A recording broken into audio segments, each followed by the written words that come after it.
Hello. അപ്പോൾ മക്കളെ നമ്മളെ വിത്തെല്ലാം എത്തിയിട്ടുണ്ട്. അപ്പോൾ കുറച്ച് ബെഡ് ഞാൻ കെട്ടിയിട്ടുണ്ട്. അപ്പോൾ ഇത് നമ്മളെ ഓയിസ്റ്റർ മഷ്റൂമിൻ്റെ വിത്താണ് കേട്ടോ സംഭവം. ഇത് നമ്മുടെ മിൽക്കി മഷ്റൂമിൻ്റെ വിത്ത് കേട്ടോ.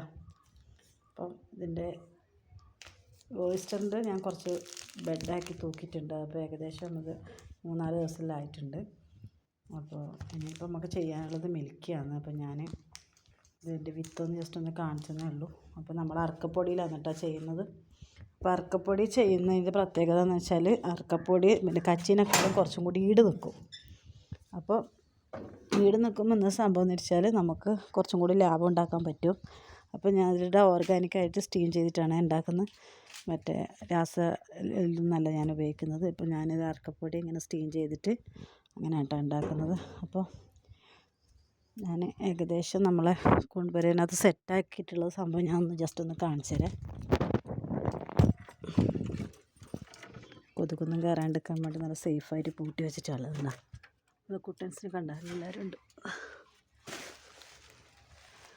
ഓൾറെഡി ഞാനിപ്പോൾ ഇത്രയും ബെഡ് തൂക്കിയിട്ടുണ്ട്. ഇപ്പോൾ ഒരു 10-60 ബെഡ് ഞാൻ തൂക്കി. അപ്പോൾ ഞാൻ അങ്ങോട്ടേക്ക് പോകുന്നില്ല. കാരണം ഞാൻ ജസ്റ്റ് നിങ്ങൾ കണ്ടില്ലേ, ഇതാ മൈസയിൽ ഏകദേശം പടരാൻ തുടങ്ങിയിട്ടുണ്ട്. അപ്പം ഓരോന്നിനും ഡേറ്റ് ഇട്ട് ഓരോന്ന് ചെയ്തിട്ടുണ്ട്. അപ്പോൾ അങ്ങനെ ലാസ്റ്റായിട്ടുള്ളതിനെല്ലാം നല്ലതായിട്ട് മൈസയിലും പടർന്നിട്ടുണ്ട്. അപ്പോൾ ഞാൻ വിളവെടുക്കുന്നതിൻ്റെ ഒരു വീഡിയോ ആയിട്ട് ഞാൻ വരാം കേട്ടോ. അപ്പോൾ നല്ല ക്ലൈമറ്റാണ്. ഇപ്പോൾ ഇന്നലെ ചെറിയൊരു മഴയുണ്ടായിന്. അപ്പോൾ അതിൻ്റെതായ ഒരു നല്ലൊരു കൂളിംഗ് ഉണ്ട്.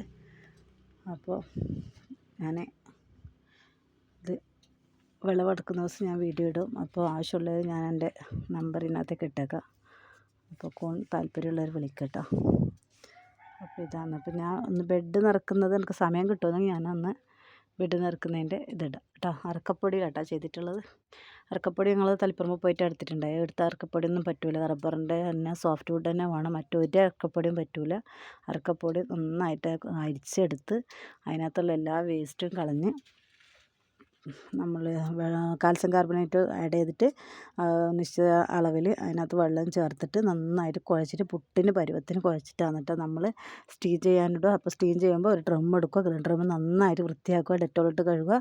ഒരു 3-4 പ്രാവശ്യം ഡെറ്റോളിട്ട് തന്നെ കഴുകുക. എന്നിട്ട് അതിനെ അടിയിലിട്ടിട്ട് 2 സിമെൻറ്റിൻ്റെ നന്നായിട്ട് വൃത്തിയാക്കി 2 കട്ടയിടുക. എന്നിട്ട് നമ്മൾ കയ്യെല്ലാം നന്നായിട്ട് സോപ്പ് ലൈൻ ഉപയോഗിച്ച് കഴുകുക. അത് കഴിഞ്ഞിട്ട് ഡെറ്റോളിട്ട് നമ്മൾ കൈ നന്നായിട്ട് സ്റ്റെറൈൽ ചെയ്തതിന് ശേഷം അതിനകത്തോട്ടേക്ക് ഒരു നെറ്റോ എന്തെങ്കിലും വെച്ചിട്ട് ക്ലോസ് ചെയ്യുക. എന്നിട്ട് അതിൻ്റെ മുകളിൽ നമ്മൾ ഗ്രീൻ നെറ്റോ എന്തെങ്കിലും ആ പൊടി താഴോട്ട് വീഴാണ്ടിരിക്കാൻ വേണ്ടിയിട്ട് ഗ്രീൻ നെറ്റോ എന്തെങ്കിലും എടുത്തിട്ട് അത് കവർ ചെയ്തതിന് ശേഷമാണ് നമ്മൾ ഈ കാൽസ്യം കാർബണേറ്റ് ചേർത്തിട്ടുള്ള ആ പൊടി അതിനകത്തിട്ട്, അതായത് നമ്മൾ സോഫ്റ്റ് വുഡ് അറക്കപ്പൊടി അതിനകത്തോട്ട് ഇട്ടിട്ട് 1.5 മണിക്കൂർ സ്റ്റീം ചെയ്തെടുക്കണം. 1.5 മണിക്കൂർ സ്റ്റീം ചെയ്യാന്ന് പറഞ്ഞാൽ 1.5 മണിക്കൂർ നന്നായി കത്തിച്ചതിന് ശേഷം അതിൻ്റെ മുകളിൽ നിന്ന് ആവി വന്നതിന് ശേഷം 1.5 മണിക്കൂറാണ് ശരിക്കുള്ള 1.5 മണിക്കൂർ. വെറും 1.5 മണിക്കൂർ ആയ ഡ്രമ്മിനകത്തിട്ട് കത്തിച്ചാൽ പോരാ, 1.5 മണിക്കൂർ ആവി തന്നെ കയറണം. അങ്ങനെ ആകുമ്പോൾ മാത്രമേ മൈസയിൽ നന്നായിട്ട് ഇത് കിട്ടുള്ളൂ. അപ്പം ഇതാണ് ഇന്നത്തെ വീഡിയോ. അപ്പോൾ എല്ലാവരും ഇഷ്ടമായി ലൈക്ക് ചെയ്യുക. ഒന്ന് എല്ലാവരും കൂടെ സബ്സ്ക്രൈബ് ചെയ്ത് നമ്മളൊന്ന് എല്ലാവരും ഒന്ന് ഫോളോ എല്ലാം ചെയ്തിട്ട് എല്ലാവരും ഒന്ന് സപ്പോർട്ട് ചെയ്യാം കേട്ടോ. Okay bye.